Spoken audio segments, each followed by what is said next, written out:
Okay. All right. So a little weekend review. It was pretty cool. I was in DC. See how this sounds. Oh.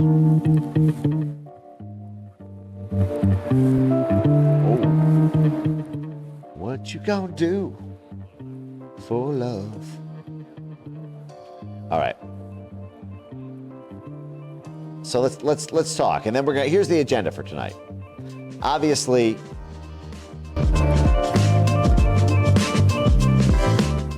this is a really cool moment in time, and the conversations and the everything I saw in DC this week. Now look, eternal vigilance. We're working tonight. No sleep, eternal vigilance. That said, my God, the seriousness of this administration, the seriousness. It almost makes you think. This is going to sound really weird to say, but I mean this glib. It's in my tongue. It's in my cheek. Okay? It's in my cheek. I don't really mean this, but I'm saying it for humorous effect. Which is thank God we lost the 2020 election. Or thank God they stole it. Or whatever happened. Trump term 2.0, if he had won in 2020, would have been Trump term 1.0 with a slightly better PPO office. The fact, what we're doing now is serious at every level. It's serious at the White House level. It's serious at the State Department level. It's serious at the USAID level. It's serious at the Pentagon level. They're calling it the Friday Night Massacre. What just happened at the Pentagon? Hearkening back to the Halloween massacre and the Saturday Night Massacre of the Jimmy Carter era. They're serious at HHS. They're serious at FBI.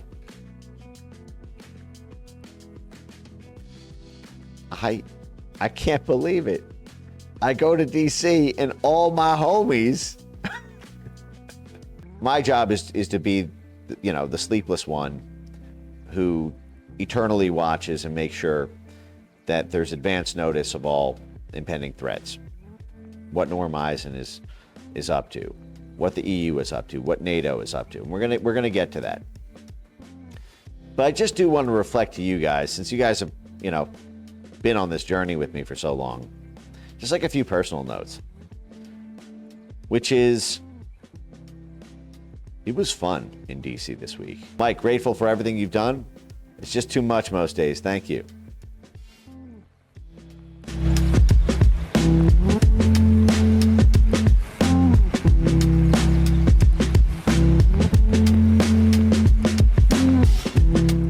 There's a world of excitement and opportunity, and everything feels young again. It's weird, I turned 40 this year. I feel 5 years younger. I go to DC and just, there's because our talent stack is so deep. And as a movement, we've evolved and gotten smarter and gained not just wisdom at a theoretical level, but knowledge at a practical level. And it's amazing because I spent so much time, years, looking at the 1960s and 70s. The thing the New York Times wrote that hit piece on me this week about. I don't know whether hit piece is even the right way to call that. Because I do think it was more respectful than I was expecting. So I don't want to dismiss it as just a standard hit piece. But that thing about co-opting the language of the left, well, the left got wise in the 1960s and 70s to the power of the CIA and state and USAID and DOD and FBI and DOD. They got wise to it because they were victims to it. And I was afraid that MAGA would never grow up. Does that make sense? I was so frustrated for so many years that MAGA would never grow up and understand the wider world around that goes beyond our borders. It's a nationalist movement. It's hard to get people to think internationally. It's a, it's a movement that grew out of problems, acute problems, at everyone's narrow level of where they're experiencing it. But to think system-wide and how the structures of our government work and how the halls of power work, there was concern after so many conversations and presentations and banging my head against the wall that it was like, they'll only care about the football game. They'll only care about their local school district. They'll only care about who runs for president. And I've seen people, you can still do, they still love your football games. You can still, care about your local schools, but I'm seeing us go from boys to men, from women to queens. And it's a beautiful thing because it's serious, but it's also fun. It was fun.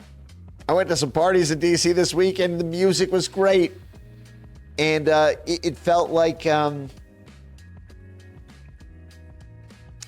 I imagine Hemingway, or like the expat community of writers in the early 20th century,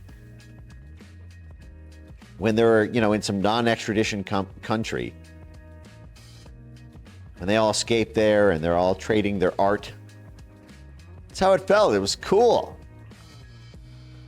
It was like all these renegades and outcasts and misfits and artists and politicians, and everyone's all in the same room vibing.